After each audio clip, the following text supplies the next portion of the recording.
রমজান মাস ছিলেন, আমরা সকলেই রোজা থেকে আজকে ঈদের নামাজে অংশগ্রহণ করতে এসেছি। আমি প্রথমেই দোয়া করি মহান রব্বুল আলামিনের কাছে, আজকে আমরা যারা এখনো বেঁচে আছি একসাথে আমরা ঈদের এই নামাজে অংশগ্রহণ করতে পেরেছি। আগামীতেও যাতে, আগামী বছরও যাতে আমরা আল্লাহ যাতে আমাদের সুস্থ রাখে সেই দোয়া চাই। আর দেখুন, আমি মাননীয় প্রধানমন্ত্রীকে কৃতজ্ঞতা জানাই, ধন্যবাদ জানাই এই কারণে, মাননীয় প্রধানমন্ত্রী আমাদের এই রমজান মাসে আমাদের দলীয়ভাবে কিন্তু গণভবনে কিন্তু এই 1 মাস ব্যাপী ইফতারের আয়োজন করা হতো এবং দলীয়ভাবে সারা বাংলাদেশেই ইফতারের আয়োজন করা হতো। দেখুন মাননীয় প্রধানমন্ত্রী কত বড় দূরদৃষ্টি সম্পন্ন এবং কত বড় মানবতা তার মধ্যে, যে তিনি চিন্তা করলেন যে এই ইফতার মাহফিলে যারা আসেন তাদের বাড়িতেও কিন্তু ইফতারের আয়োজন হয়। এই কারণে তিনি ইফতারের আয়োজন সমস্ত দলীয় নেতা কর্মীদের নির্দেশনা দিলেন, কোনো ইফতার না, তোমরা ইফতারের টাকা দিয়ে গরিব অসহায় মানুষের পাশে তোমরা দাঁড়াবা এই 1 মাস। আমাদের সারা বাংলাদেশের আওয়ামী লীগের সকল নেতা কর্মীরা, সকল সহযোগী সংগঠনের নেতা কর্মীরা আমাদের এই বাংলাদেশের মাননীয় প্রধানমন্ত্রী বঙ্গবন্ধু কন্যা জননেত্রী শেখ হাসিনার নির্দেশে আমরা আওয়ামী লীগের নেতা কর্মীরা সকল যে যে জায়গায় আছে, যার যতটুকু সামর্থ্য আছে সে কিন্তু মানুষের পাশে দাঁড়িয়েছে। যার ফলাফল কালকে আমি জানতে পারলাম, এবার বাংলাদেশে শুধু শরিয়াতপুরে না, সারা বাংলাদেশের ব্যবসায়ীরা সুন্দরভাবে এত ভালো বেচা কিনা তাদের হয়েছে, আলহামদুলিল্লাহ। এটাই বঙ্গবন্ধু কন্যা মাননীয় প্রধানমন্ত্রী, এর নামেই মানবতার মা, যিনি এদেশের মানুষের জন্য তিনি সকল সময় তিনি চিন্তা করেন। আর আওয়ামী লীগের সকল নেতা কর্মীরা সকল দুর্যোগে দুর্বিপাকে, যে কত কয়েক বছর আগে যে করোনা মহামারী ভয়াবহ সারা বিশ্বকে স্তম্ভিত করে দিয়েছিল, সেই সময়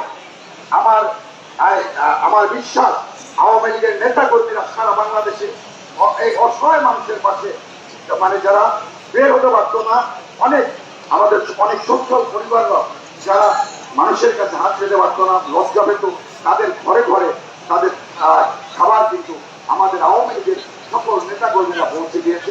এই কারণে এই কথাটি আমি বললাম যে এই বাংলাদেশে যা কিছু সুন্দর হয়েছে বঙ্গবন্ধুর হাত ধরে হয়েছে এবং তার কন্যা জননেত্রী শেখ হাসিনার হাত ধরে হয়েছে। আর ইসলামের জন্য যা কিছু করেছে আমাদের জাতির পিতা বঙ্গবন্ধু শেখ মুজিবুর রহমানের হাত ধরে হয়েছে। ইসলামিক ফাউন্ডেশন বলেন, কাকরাইল মসজিদের জায়গা বলেন, আজকে তুরাগ নদীর পাড়ে যে জায়গা, সারা মক্কা ওয়াজ করার পরে যে মুসলিম সর্ববৃহত্তম হয়, সেই জায়গা বঙ্গবন্ধুর করা, শ্রেষ্ঠ মাঠ বঙ্গবন্ধুর করা, তারপরে আপনার বাইতুল মোকাররম বঙ্গবন্ধুর করা, তার কন্যা জননেত্রী শেখ হাসিনা আজ ইসলামের জন্য কি করেছেন আপনারা সকলে তা জানেন। আজকে 560টা মডেল মসজিদ সারা বাংলাদেশে, যে মডেল মসজিদ করতে 2530 কোটি টাকা ব্যয়, শুধু মসজিদেই না, ওখানে ইসলামিক গবেষণা জায়গাও, গবেষণা কেন্দ্র করা হয়েছে। তারপরে তিনি আজকে এই যে মাদ্রাসা, কওমি মাদ্রাসা স্বীকৃতি, দেখুন এর নামেই শেখ হাসিনা, এর নামেই বঙ্গবন্ধুর কন্যা। আজকে এই কওমি মাদ্রাসায় কারা হয়? আমাদের সন্তানরা, গরিব মানুষের গরিব পরিবারের সন্তানগুলা কিন্তু কওমি মাদ্রাসায় পড়ে না। আজকে গরিব অসহায় মানুষের সন্তানেরা কিন্তু কওমি মাদ্রাসায় পড়ে। সেই আজকে কওমি মাদ্রাসায় পড়াশোনা করবার মানুষ প্রধানমন্ত্রী চিন্তা করেন, তারা করবেটা কি? তারা তো বেকার থাকবে, তাদের অর্থ উপার্জনের কোনো উপায় থাকবে না। তিনি কিন্তু এই কওমি মাদ্রাসাকে স্বীকৃতি দিলেন।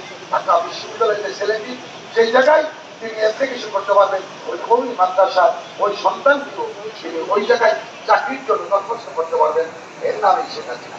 তারপরে তিনি এই যে আমাদের ইসলামিক ফাউন্ডেশনের আন্ডারে যত মসজিদ আছে, দেখুন এর আগে কোন সরকার প্রধান চিন্তা করেছি ইমামরা কিভাবে বাঁচবে, মসজিদরা কিভাবে বাঁচবে? মাননীয় প্রধানমন্ত্রী জননেত্রী শেখ হাসিনা ইমামদের বেতন 15,000 টাকা তিনি মাসিক বেতন হিসাবে বরাদ্দ করেছেন। মসজিদদের জন্য 10,000 টাকা বরাদ্দ করেছে এই বঙ্গবন্ধু কন্যা জননেত্রী শেখ হাসিনা। তাই আমরা আজকে এই ঈদগাহে বঙ্গবন্ধু পরিবারের জন্য 1975 সালের 15 আগস্ট এই মহাবিষ্টুর ভাবে বঙ্গবন্ধু সহ বেগম ফজিলাতুন্নেসা, বঙ্গমাতা বেগম ফজিলাতুন্নেসা মুজিব সহ যারা সেদিন কাজ করতে গিয়েছেন, দেশের জন্য জীবন দিয়েছেন, সেই বঙ্গবন্ধু পরিবারের জন্য আমরা দোয়া করবো। মহান মুক্তিযুদ্ধে যারা শহীদ হয়েছেন, আত্মহত্যা দিয়েছেন, সেই সকল শহীদদের দোয়া করবো। এবং আমাদের এই জেলায় আওয়ামী লীগের যে সমস্ত নেতারা ইন্তেকাল করেছেন তাদের জন্য আমরা দোয়া করবো। আমরা কিছুদিন আগে আমাদের সদর থানা আওয়ামী লীগের সংগ্রামী সভাপতি অ্যাডভোকেট জাহাঙ্গীর হোসেন আমাদের চলে গেছেন, তার জন্য আমরা দোয়া করবো। এখানে উপস্থিত আছেন আমাদের জেলা প্রশাসক সাহেব, এখানে উপস্থিত আছেন আমাদের এডিসি সাহেব, এখানে উপস্থিত আছেন আমাদের মেয়র মহোদয় অ্যাডভোকেট বরবেশ রঞ্জন, এখানে উপস্থিত আছেন আমাদের সাবেক মেয়র সাবেক ছাত্র নেতা রফিকুল ইসলাম কোথাও সহ এখানে অনেক সকল দলের নেতা কর্মীদের আমি ঈদ শুভেচ্ছা জানিয়ে আমি আমার বক্তব্য শেষ করবো। আর বক্তব্য শেষ করার আগে বলবো, এই যে আমরা 1 মাস আমরা সিয়াম সাধনা করলাম নবী রাসূলুল্লাহ এবং আল্লাহ তরফ থেকে দেখেন ক্ষুধার্ত মানুষ, ক্ষুধার্ত তারা এই তার অনুভব করার জন্যই এই 1 মাস আমরা সিয়াম সাধনা করলাম, রোজা রাখলাম। আমরা সকলেই যেন আমরা মানবতার সেবায় এবং অসহায় মানুষের পাশে থাকার আল্লাহ তৌফিক দান করুন। এই হোক আজকে এই অঙ্গীকার। সকলকে ধন্যবাদ জানিয়ে আমি বিদায় দিচ্ছি। আসসালামু আলাইকুম ওয়া রাহমাতুল্লাহি ওয়া বারাকাতুহু। ধন্যবাদ।